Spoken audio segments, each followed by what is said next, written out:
Well, Maitreya, what are we going to do about him? Is he here with us? Is he a figment of several people's imaginations? Is he a media creation? Is he really here?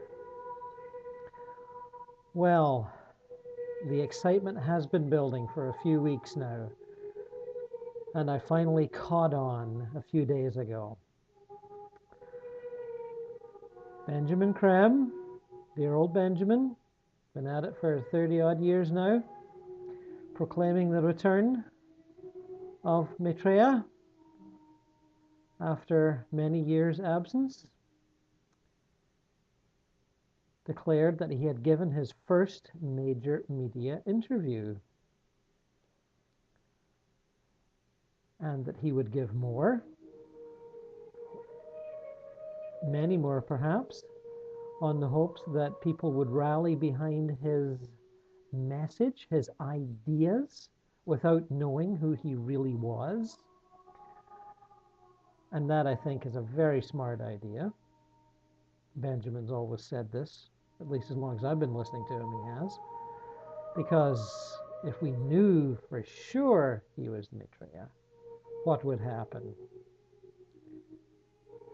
Thousands would lunge towards him, desperate to be his disciples. And many others would be after him, certain he was the Antichrist. If he wasn't harmed himself, there would be, at the very least, riots, in my opinion. Perhaps not dissimilar to the sort of things we used to see outside abortion clinics years ago. Anyway, that's merely my viewpoint. What does that matter? In such a heated flurry of views and counter-views,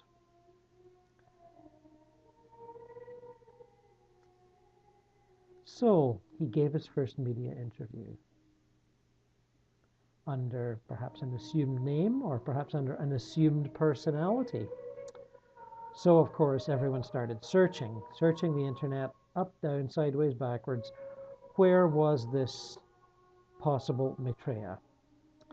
And someone came up with one Raj Patel, out promoting his new book, the one with the big zero on the cover.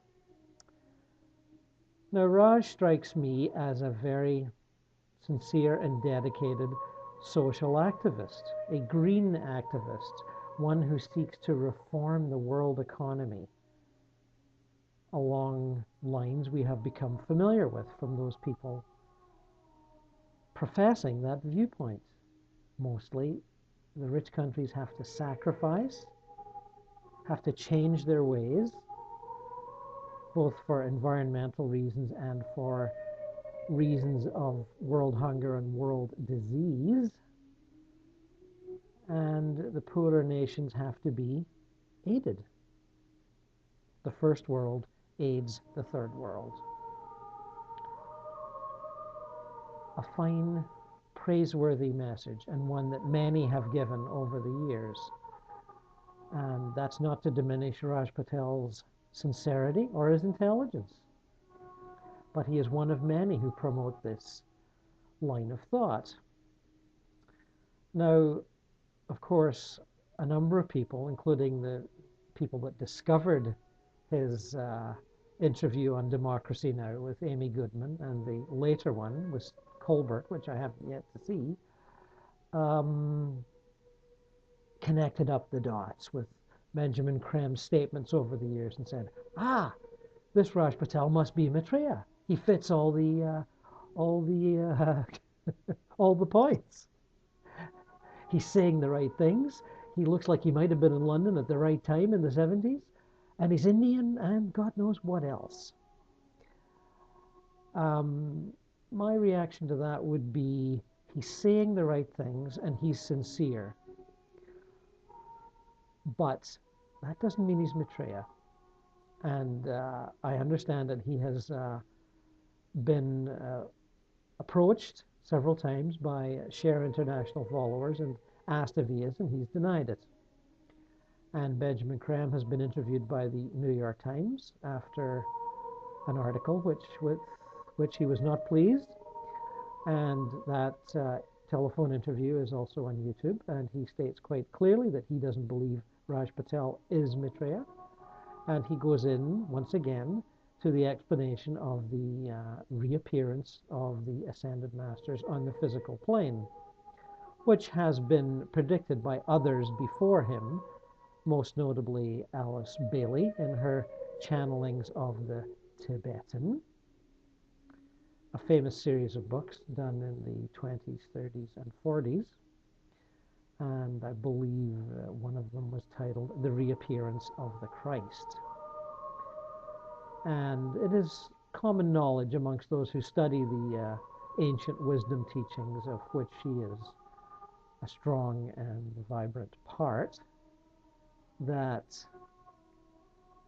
some, or I doubt all, but a good number of the Ascended Masters are due to either incarnate or manifest physically in this era, including Maitreya. Now, I would suggest, having studied these teachings myself for many, many years, I'm certainly no newcomer to this, although I give all honor to Benjamin for standing up first and being ridiculed for many years. He's a brave man and a dedicated man.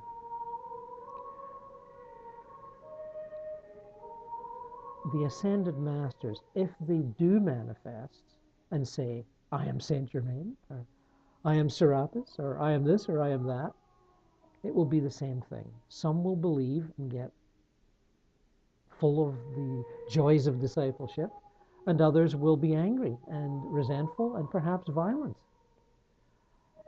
And I suspect it will not do any good. What they can do is inspire people with the ideals of the Ascended Masters, the ideals of the hierarchy. There is no religion higher than the truth. Love every man as if he were your brother, no matter what his race or religion or planetary origin, for that matter. And as Maitreya often says, through Benjamin and others, share, share, share, share. Justice in the world, compassion, mercy, sharing of wealth. This is what Maitreya has been asking for years, decades.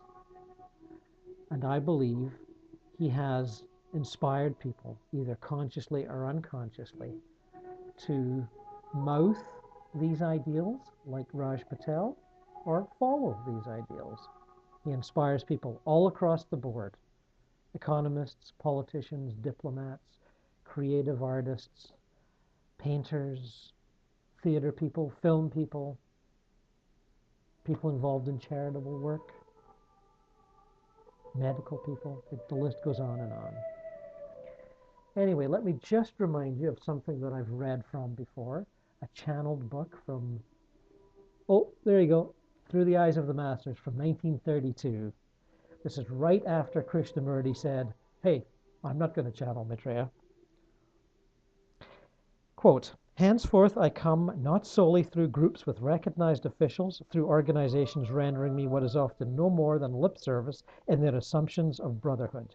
I come to each and all who love me, no matter of what race, class, or creed. The greatness of their need of me, the strength of their desire to see me, shall be the measure of their power to see me. The peasant in the Swiss mountains, the scientist in his laboratory, the artist dreaming of his creations, the mystic and the psychologist, the spiritualist and the musician. To these and many others I come, if their intuition, their inner vision be true enough to recognize me, if there be in their hearts that which responds to the love which eternally flows forth to them from mine. Need I say more?